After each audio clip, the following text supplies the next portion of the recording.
Eclipse. They're here. Avoid contact. Lines look good. Gaia. It's up there. Second floor. Can you reach it? So much for avoiding contact.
Or not.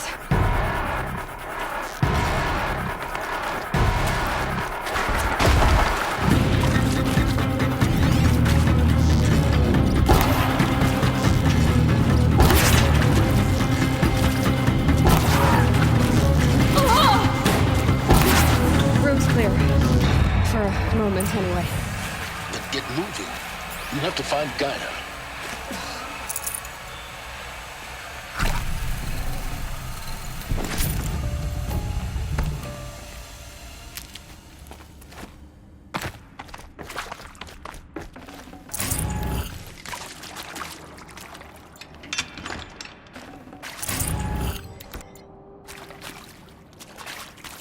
Never know when I might need these.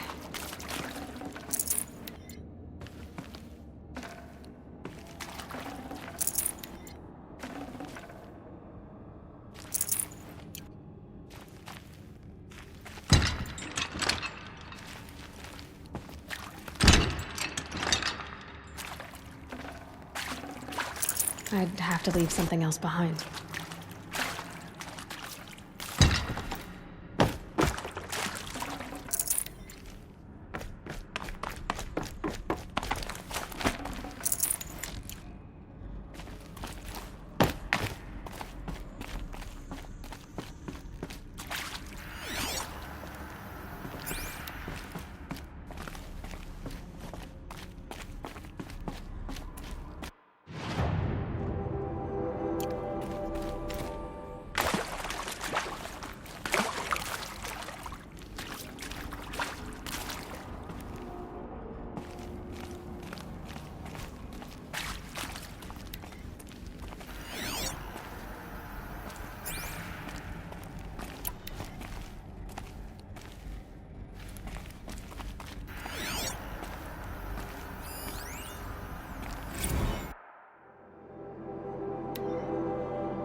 I'm Margot Shen, and this is Hephaestus.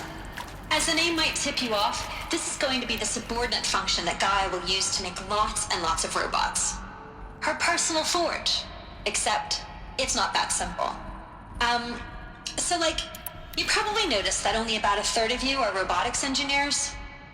The rest, experts in machine cognition, virtual heuristics, that stuff. Well, that's because we aren't going to be the ones designing and building robots. The last thing we want is to burden Gaia with a bunch of outmoded 21st century designs. A waste of time. Our purpose is to empower Gaia to build the robots, and not just build, imagine, from scratch. Any robot she needs for any conceivable purpose, designed and fabricated at a snap of a finger. Hers. Her finger. So, Hephaestus isn't really the forge. It's more like the knowledge of craft and ingenuity of a mastersmith to wield the hammer. Encoded as software. Virtual creativity made real. Gaia's already learning. In simulation, she's doing some very creative things with fractal assembly and animal morphologies. Her designs aren't about to win the Liam Prize anytime soon, but hey, everyone has to start somewhere. So, yes, time to get started. Let's do this. I don't get it. Which part? It's a little technical in places. If Gaia was designed to save life, why would the robots it makes attack people? Perhaps it loves some forms of life more than others. The derangement. The machines weren't always so angry. True. Mostly they were docile until 10, 15 years ago. For years, Hephaestus has been forcing cauldrons to make aggressive machines. I've seen it myself, in the cauldrons. Stalkers, Ravagers, the Thunderjaw. How could it do that? And why? Why indeed?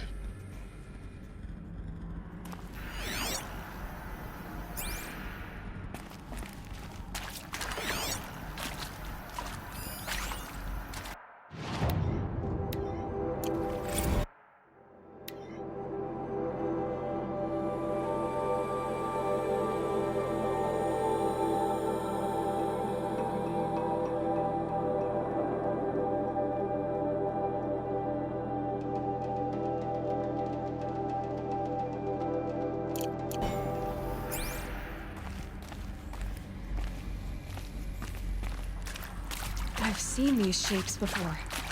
In cauldrons. But of course, the birthing places of Gaia's machines.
Should have brought a cart. I think this is it. Elizabeth Sobek's office. But it's sealed off. There's got to be a way inside. Keep looking.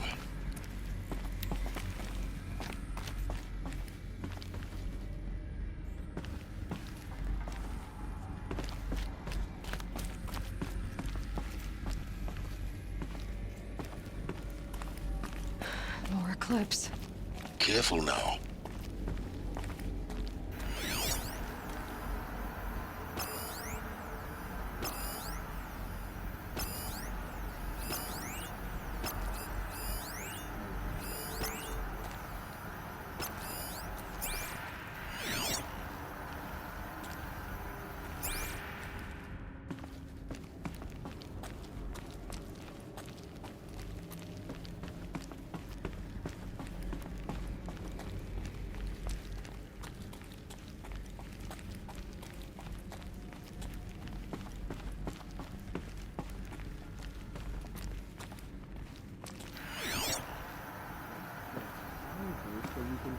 this wretched place.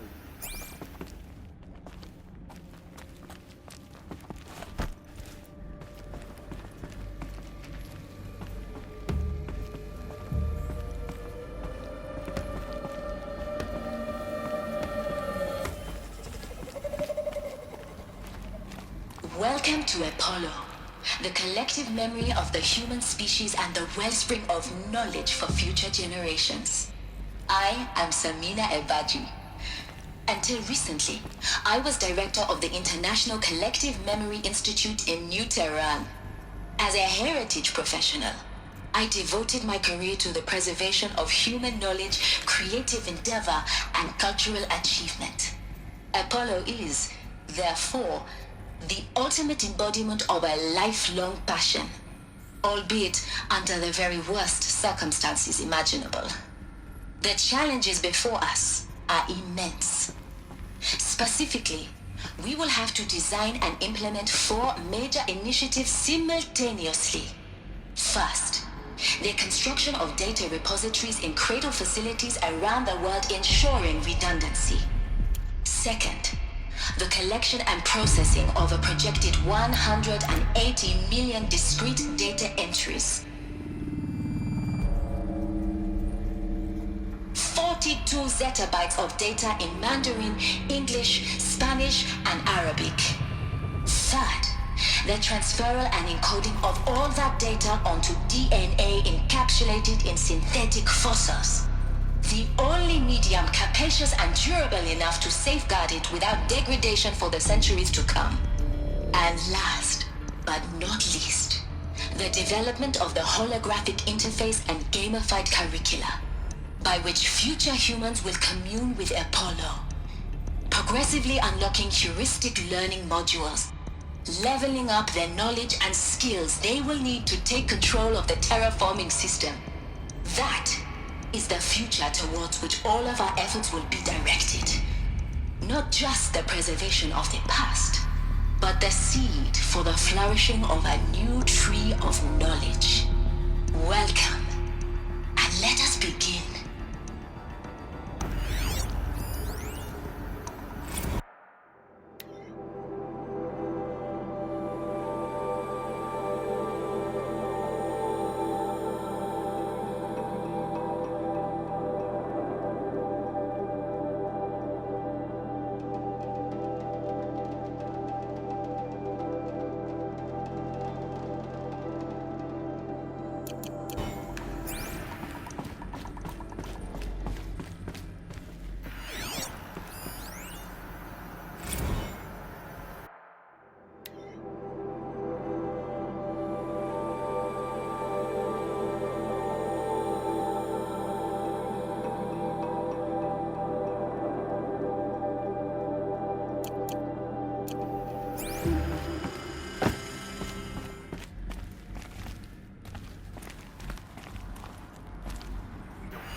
to spot them!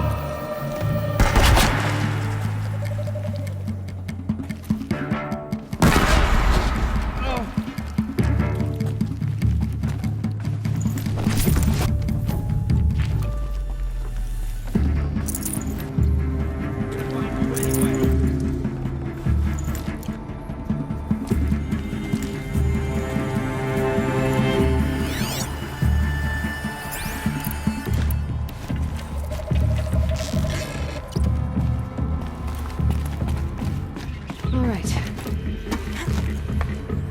I give up. The shadow doesn't reveal all. Look out! It's her!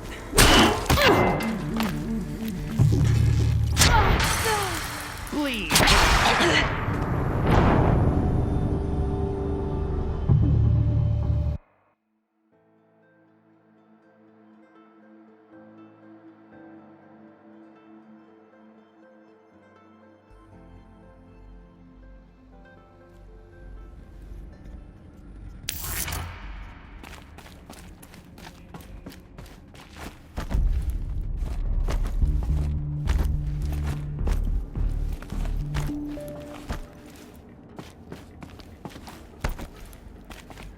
Welcome to Apollo, the collective memory of the human species and the wellspring of knowledge for future generations. I am Selena Ebati. Until recently,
That's the last of them. Along once more. In what should have been a cave of wonders. Look around. See if anything is left.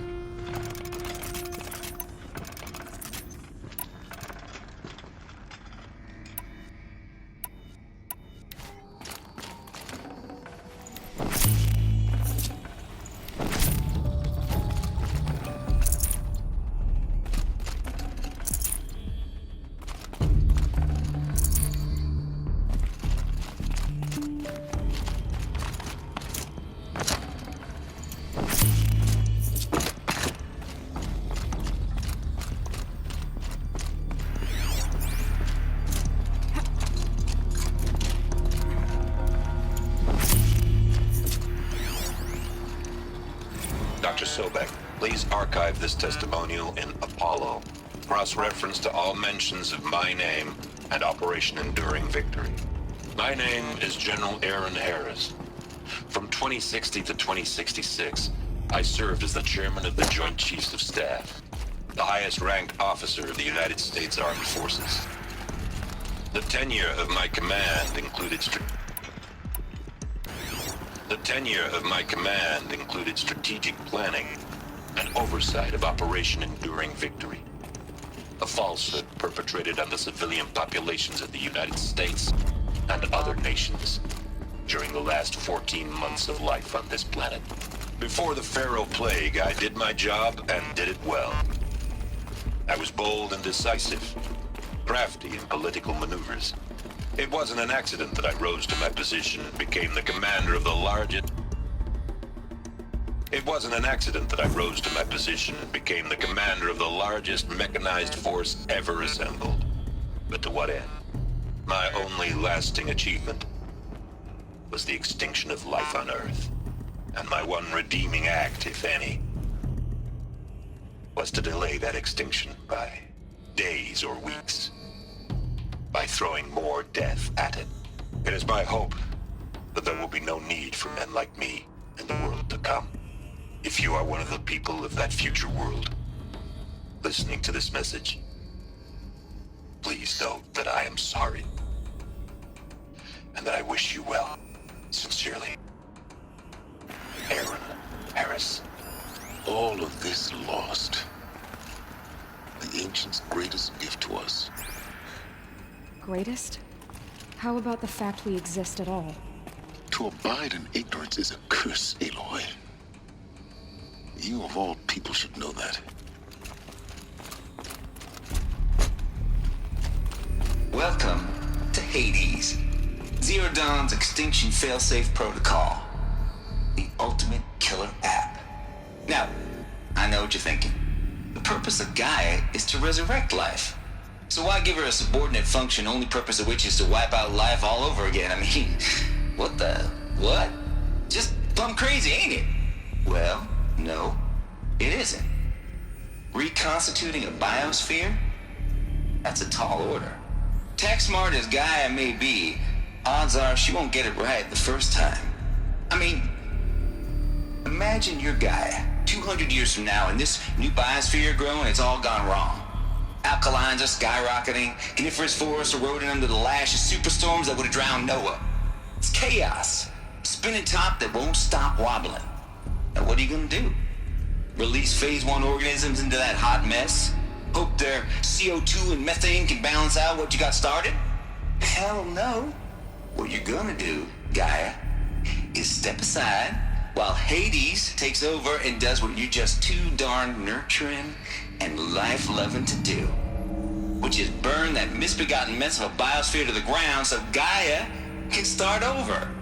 Okay, not burn, more like reverse terraforming operations and suffocate it. But you get the idea. Hades takes the biosphere back to zero. Square one, blank slate. And then, only then, does it hand the steering wheel back to Gaia and say, try again, old girl.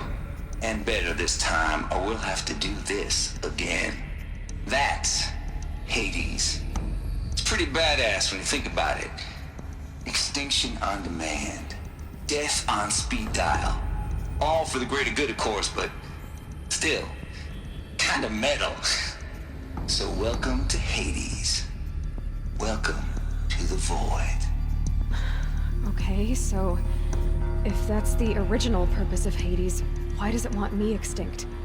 We need more data. And how does it end up in the wreckage of a pharaoh titan, getting worshipped by the Eclipse like some kind of god? I'm learning as you are, Aloy. Keep searching.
Looks like the only way onwards.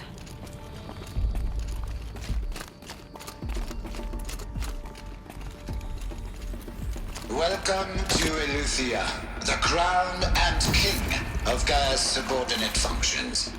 For it is by Eleuthia that the human race will continue to exist. I am Patrick Brochard-Klein, the Alpha in charge of this program. Now let one thing be perfectly clear from the outset. Eleuthia is not a genetic engineering project.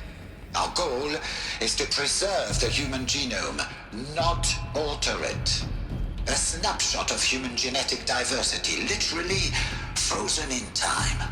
The genetic quintessence of our species, unmodified. Under my watch, our activities and initiatives will comply with the 2034 clone provisions and the 2048 Rally Accords. Now that may seem a quaint, even trivial concern to you in light of present circumstances, but as one of the authors of the Accords, it is far from trivial to me. The practical challenges before us are staggering in scope and complexity, but not insurmountable. No. Global collation and provisional storage of zygotes, perfection of exogenic technologies, design and perfection of servitors to provide nurture and inculcation during early child development. All of these program components must and will proceed in tandem. To say nothing of the breakneck construction of cradle facilities at sites around the world. So, si vous êtes prêts, let us begin.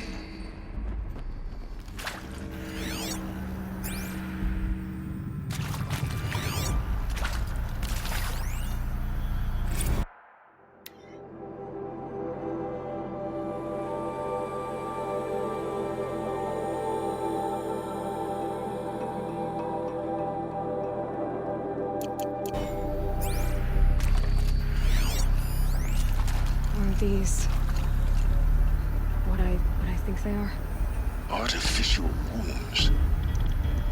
Machines to spawn a new generation of human beings.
Forget about traveling light.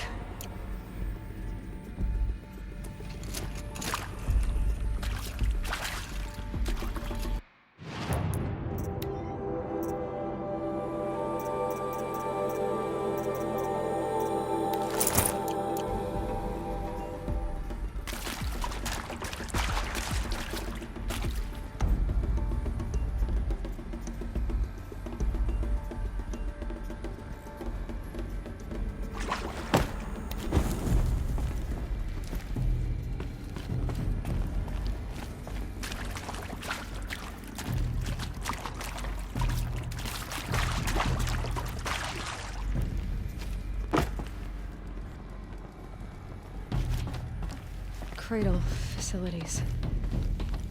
Elizabeth said a new generation of humans would be spawned inside such places. She did. All Mother Mountain. It was one of them? There's only one way to be sure. The hatch wouldn't open. Something about a corrupted Alpha registry. I need to search Elizabeth's office.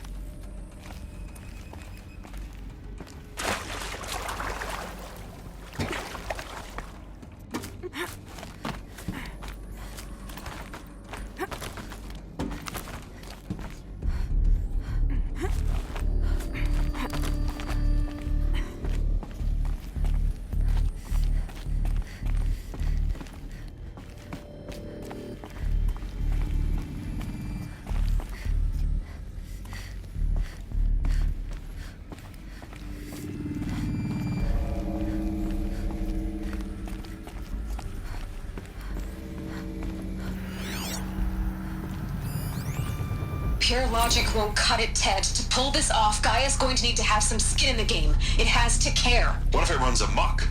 Have we learned nothing from our mistakes? Your mistakes, I think you mean? All I'm saying is give it a kill switch. She was just born, Ted. I'm not gonna put a gun to her head while she's still in the cradle. You talk like it's a child. What if it becomes a monster? Elizabeth, may I speak outside protocol? Of course, Gaia, go on. I'm sorry to contradict you, but Mr. Farrow's argument is sound. At this point, the development of my psyche is not entirely predictable. To ensure preservation of life, a hardwired override is, I believe, a necessary safeguard. There. Satisfied, Ted? Geez, let's just do what it says.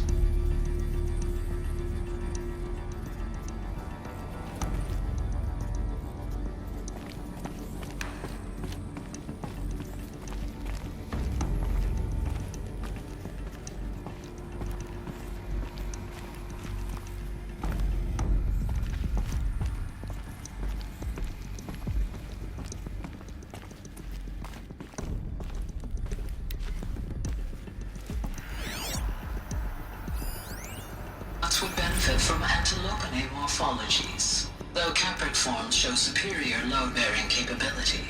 You're a quick study, Gaia. Dr. Sobek, as I have conducted this comparative analysis of mammalian morphologies, I've gathered extensive data on the quaternary extinction event.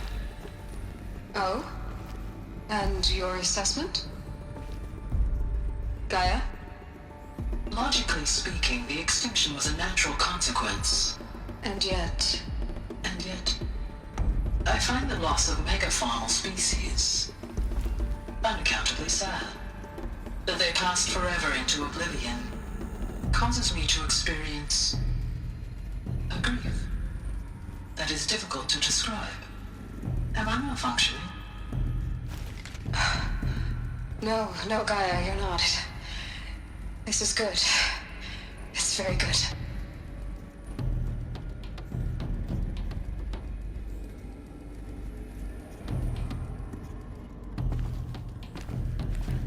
Like it used to hold something. Some component that got removed.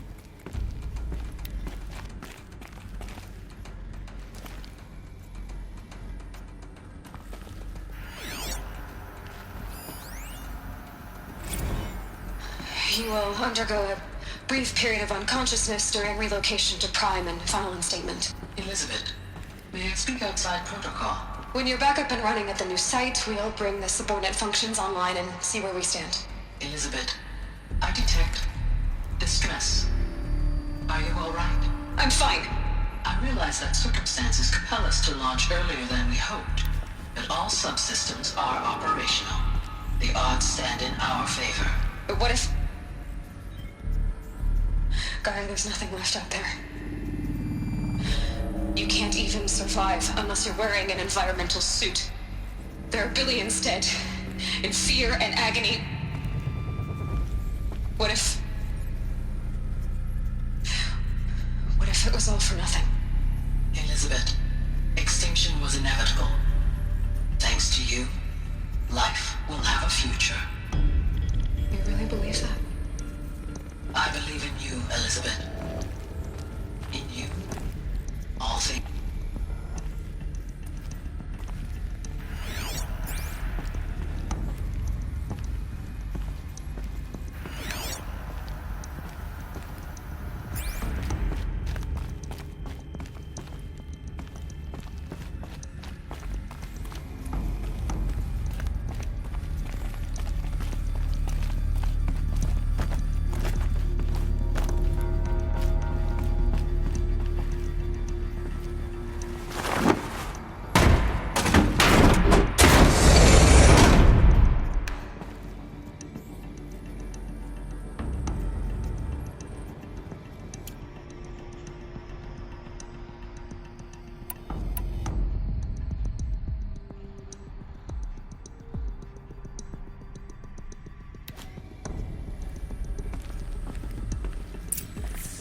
Full already.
The Alpha Registry master file. Intact? Yeah. No signs of corruption. Then what are you waiting for? Copy the file. With this, I can restore the registry at the hatch inside Allmother. Open it. Go inside. And grasp the secrets within. Where I was born. Maybe who gave birth to me. Who? Are you really so naive? There will be no who waiting for you there, Aloy. Whatever birthed you into the world was a what, not a who. You bastard. Oh no, I had a legitimate birth. It's you, Aloy, who are the creation of a machine. But what kind of machine and why? Why were you created?